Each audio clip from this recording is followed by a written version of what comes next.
وہ ایک صحیح مسلم میں بھی ہے، ترمذی میں بھی ہے، نسائی میں بھی ہے کہ حضرت علی علیہ السلام نے فرمایا کہ پیغمبر اسلام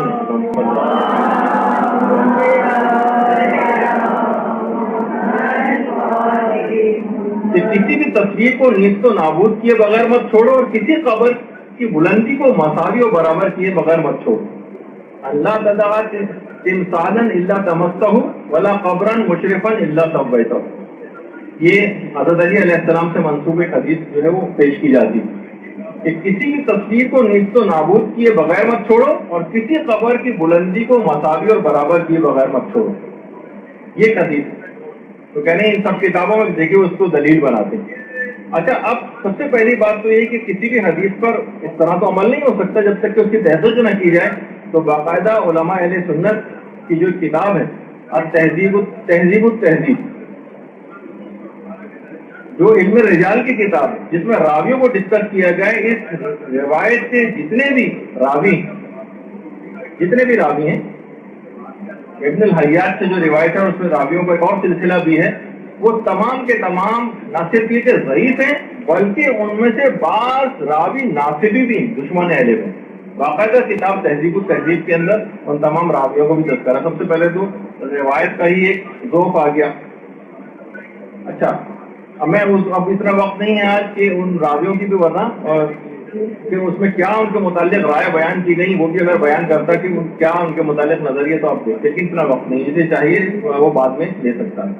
اچھا، الفاظ حدیث بھی وہ نہیں ہے جو ان کے مطلب کے لیے سازگار، ورنہ کیا وجہ ہے کہ وہ اس کے پہلے جملے پر عمل نہیں کرتے کہ کسی تصویر کو نیست و نابود کیے بغیر مت چھوڑو.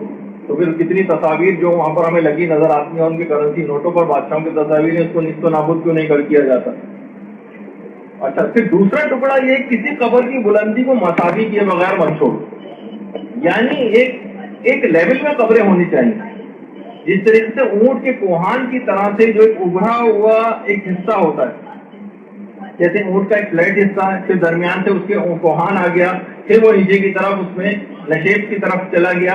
تو نشیب و فراز اونٹ کے کوہان کی طرح سے قبروں پر نہیں ہونا چاہیے، یعنی چاہے وہ اونچی ہو قبر مگر کوہان کی طرح سے نہیں ہونی چاہیے، یعنی ایک لیول میں ہو، مسطح ہو.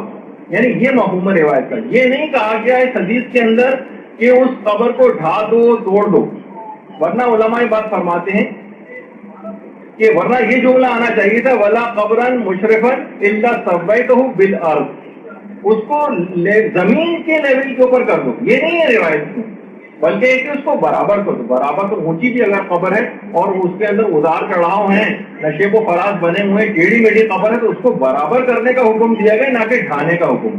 دیکھیے یہ جو روایت پیش کی جاتی ہے اس کے اندر کتنی ایسی باریکی، یعنی اس کو زمین کے برابر کر دو. یعنی اگر یہ حدیث واقعی اتنی ہی ان کے مطلب کے لیے سازگار تھی اور اتنی واضح اس کا مطلب تھا کہ جو کہ انہوں نے سمجھا، تو پھر کیا وجہ ہے کہ آج تک کسی فقیہ اسلام نے کبھی اس کا فتویٰ نہیں دیا. دیکھیے لغت میں بھی اور ڈکشنری میں بھی سویتہ کے معنی ٹیڑھی میڑھی چیز کو سیدھا کرنے کے اور برابر کرنے کے، خواہ اونچی کیوں نہ ہو.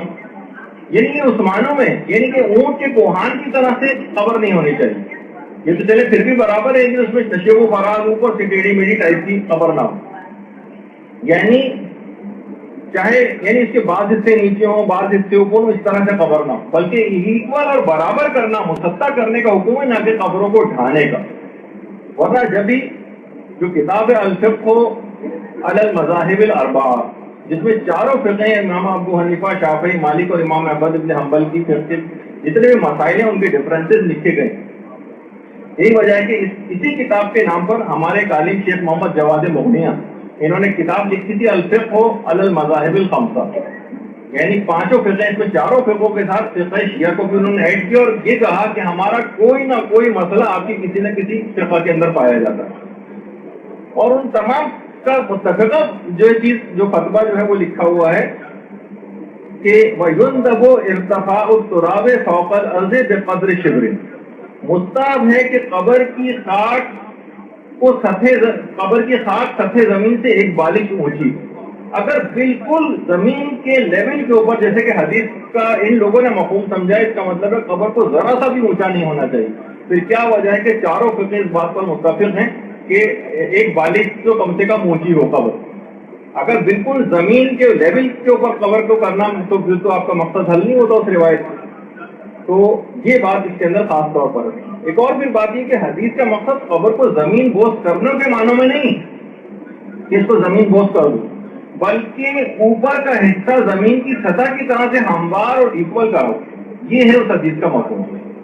اچھا، اگر واقعی یہ مقصد تھا پیغمبر کا تو کیا وجہ ہے کہ پیغمبر اسلام کے اور امیر المومنین کے اور دیگر زمانوں میں یا دیگر چلے تینوں خلفاء کے ادوار میں بھی جو اسلامی ممالک کے بالکل اعلی اطلاق جو حاکم تھے اور ان کی فلسطین، شام، مصر، عراق، یمن، اردن اور وہاں کی جتنی بھی سرزمینیں تھیں وہاں پہ انبیاء کی قبریں بنی ہوئی تھیں، وہاں کی عمارتوں کیوں منہدم نہیں کرایا، کیوں ان کی قبروں کو نہیں توڑوایا؟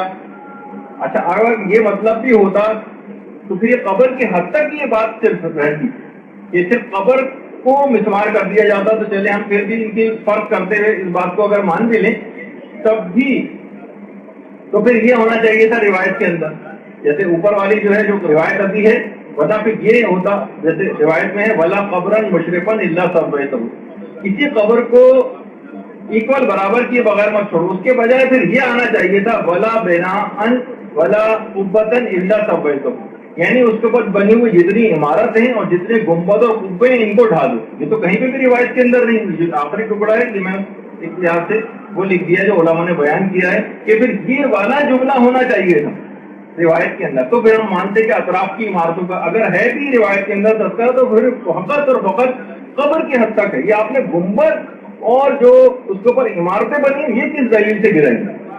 اگر حکم بھی ہے تو فقط قبر کی حد تک ہے. اگر ہم اس کو بھی مان لیں البتہ اس کا بھی وہ مفہوم نہیں جو آپ نے سمجھا. تو بہرحال دیکھیے کہ یہ جو ہیں انبیاء اور اولیاء سے جو منسوب جگہ ہیں خدا نے بھی ان کا احترام کیا. کیوں کیا احترام؟ جیسے سورہ بقرہ میں بھی ہے کہ وَاتَّخَذُوا مِن مقام ابراہیم مصلی، کہ رسول اللہ کو حکم ہے کہ جہاں پر حضرت ابراہیم مقام عبادت کے لیے کھڑے ہوتے تھے اس کو اپنا مقام عبادت قرار دو. حضرت ابراہیم کہاں کھڑے ہوتے تھے؟ جہاں ان کے قدموں کے نشانات، یہ مقام ابراہیم کے حضرت ابراہیم علیہ الصلوۃ والسلام کے قدموں کے نشانات.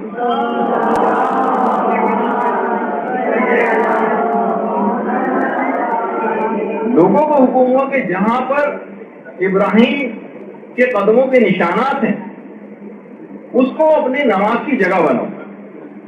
یہ ان سے منسوب جگہ ہو گئی، قابل احترام ہو گئی. تو اس کے اوپر اب مقام ابراہیم میں وہ جو پتھر ہے جس کے اوپر حضرت ابراہیم کے قدموں کے نشان ہے اس کو یہ شوکیس بھی بنا دیا گیا سنہرے رنگ کا جو خانہ کعبہ کے بالکل سامنے ہے، اور ہر عمرہ اور حج کرنے والا اس مقام ابراہیم کے پیچھے ہی جو ہے وہ نماز پڑھتا اور اس کو اپنا مقام عبادت قرار دیتا ہے. اگر مقام عبادت حضرت ابراہیم کی وجہ سے عزت و احترام کی جگہ بن جاتا ہے تو کیا وہ وجہ ہے کہ اسلام جن ہستیوں کی وجہ سے آج قائم ہے، دائم ہے، ان کے مدفن اور ان کے قبور کے احترام جو وہ نہیں ہو سکتے؟ آج کی کیا دلیل ہے آپ کے پاس؟ اللہ جل اللہ جل اللہ جل اللہ جل یا مولا اللہ جل اللہ جل اللہ جل اللہ جل اللہ جل اللہ جل اللہ جل یا صاحب السماء اللہ جل اللہ جل اللہ جل